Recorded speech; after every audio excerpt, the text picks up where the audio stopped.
नमस्कार, स्वागत है आपका हमारे चैनल नेक्स्ट रानी स्पिरिचुअल में और मैं हूं आपके साथ श्रुति। आज हम अपनी इस रिपोर्ट में बात करने जा रहे हैं कृष्ण लीला की। जैसा कि हमने पिछले वीडियो में कृष्ण लीला की कुछ बातें आपको बताई, वहीं आज हम अपनी इस रिपोर्ट में इस लीला को आगे बढ़ाते हैं। बता दें कि एक अंधे गायक का कीर्तन सुनकर गर्ग मुनि कहते हैं कि आह, कवि की परिकल्पना में उस परम सत्य की कैसी व्याख्या है। अक्रूर जी वास्तव में कवि की दूरदृष्टि ही समय की सीमाओं को लांघकर उस परम सत्य को देख सकती है। तभी गर्ग मुनि के पास एक ऋषि आकर कहते हैं कि गुरुदेव, आश्रम द्वार पर एक अंधा गाने वाला आया है और आपसे भेंट करने की आज्ञा चाहता है। गर्ग मुनि कहते हैं कि उस महान कलाकार को बड़े आदर के साथ ले आओ और हमारी कुटिया में बिठाओ। यह सुनकर अक्रूर जी कहते हैं कि ये लीजिए, जिसकी दृष्टि की आप प्रशंसा कर रहे थे वो तो दृष्टिहीन निकला।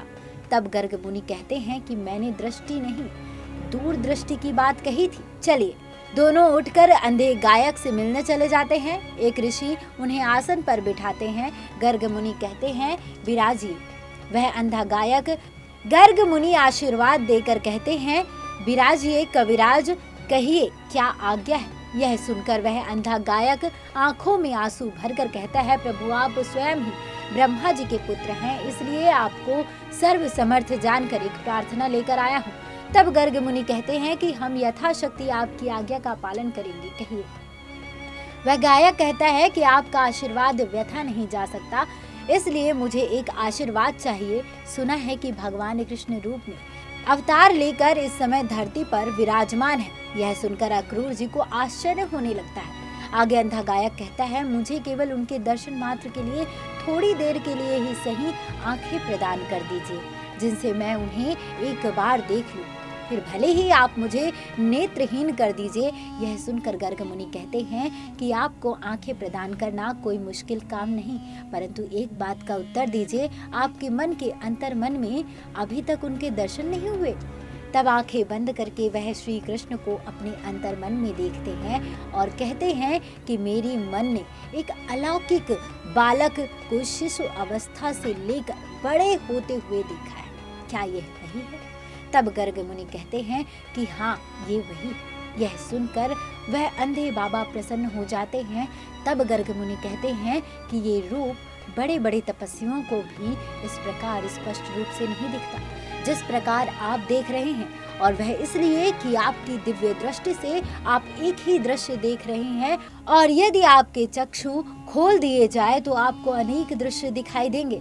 इसलिए सोच लीजिए, इसी एक ही दिव्य रूप को मन में स्थिर रखना है या माया द्वारा निर्मित अनेक रूपों को। यह सुनकर वह अंधा गायक कहता है कि अब मुझे समझ में आया कि प्रभु ने मुझे ये नयनहीन शरीर देकर मुझ पर कितनी बड़ी कृपा की है। इसके बाद वह अंधा गायक कहता है कि आप महान ज्योतिष हैं, इसलिए हे महामुनि, आप मुझे मेरा भविष्य बता दीजिए। क्या इसी जन्म में मुझे प्रभु चरणों में मुक्ति प्राप्त हो जाएगी? यह सुनकर मुक्ति प्राप्त हो जाएगी। यह सुनकर गर्ग मुनि आंखें बंद करके भविष्य में झांकते हैं। यह देखकर अक्रूर जी फिर से आश्चर्य करने लगते हैं। फिर वे आंखें खोलकर कहते हैं कि अभी नहीं कविराज। यह सुनकर कविराज निराश हो जाते हैं। फिर आगे मुनि कहते हैं कि अभी तो आपकी आवश्यकता कलयुग में पड़ेगी। यह सुनकर वह अंधा गायक कहता है, कलयुग में? मुनि कहते हैं, हाँ, कलयुग में करोड़ों प्राणियों को आपको अपने भक्ति रस में डुबोना है। जब कलयुग में भक्ति का हास होगा तो आपको अपनी दिव्य दृष्टि से प्रभु की लीला दिखाई देने लगेगी और आप उसका वर्णन अपनी वाणी से करेंगे। उस समय भी आपको नयनहीन शरीर की प्राप्ति होगी। नयनहीन शरीर की प्राप्ति ही होगी। उसी जन्म में आपको मुक्ति भी मिलेगी। यह सुनकर कविराज प्रसन्न होकर वहां से विदा ले लेते हैं। फिर गर्ग मुनि कहते हैं कि अक्रूर जी, कविराज का भविष्य देखते देखते ज्योतिष विद्या के अनुसार शीघ्र ही आपका भी मानसिक कायाकल्प होने वाला है। जल्द ही आप पर प्रभु की महान कृपा होने वाली है और उस समय आप वह सब देखेंगे जिसे आपका मस्तिष्क अभी तक नहीं मानता।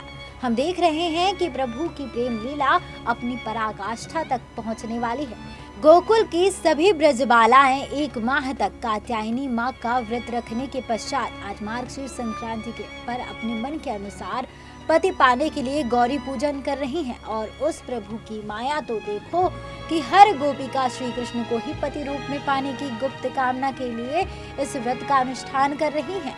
दूसरी ओर राधा सहित सभी ब्रज बालाओं को गौरी व्रत पूजन करते हुए बताया जाता है। उनकी पूजन और व्रत से प्रसन्न होकर देवी गौरी प्रकट होकर कहती हैं, मांगो क्या चाहिए। यह सुनकर राधा देवी गौरी की प्रशंसा करने के बाद कहती हैं कि जिस प्रकार आपने व्रत करके अपना मनवांछित पति पाया, उसी प्रकार हम भी अपना मनवांछित पति पाएं। हम सभी को अपना अपना श्रेष्ठ पति प्राप्त हो। यह कहकर सभी गोपिकाएं देवी को प्रणाम करती हैं। देवी अपनी माया से सभी के बीच से राधा को उठाती है, जिसे कोई दूसरी सखियां देख नहीं पाती हैं। फिर देवी कहती हैं कि हे राधे, आप तो श्री कृष्ण की अर्धांगिनी हैं और इन सब गोपियों ने तो श्री कृष्ण को ही पति रूप में पाने की कामना की है और मुझे तो इन सभी गोपिनियों में आपका ही रूप नजर आता है। फिर भी मैं आपको वर देती हूँ कि आपका मनवांछित वर आपको हर जन्म में प्राप्त होगा। चैत्र मास के शुक्ल पक्ष में वृंदावन के रास मंडल में इन समस्त गोपिकाओं के सहित श्री कृष्ण के साथ आपकी रास लीला संपन्न होगी। फिर सभी गोपिकाएं प्रणाम करके राधा के साथ उठती हैं तो देवी कहती हैं, हम तुम सबके हृदय का रहस्य जानते हैं। किसके हृदय में किस पति की कामना है वो भी हमें स्पष्ट दिखाई दे रहा है। हमारा वरदान है कि शीघ्र ही तुम्हारा मनोरथ सिद्ध होगा। आज से 3 मास व्यतीत होने पर जब मनोहर मधुमान का शुक्ल पक्ष आएगा, तब तुम सबको अपने अपने मनवांछित कांत की प्राप्त होगी।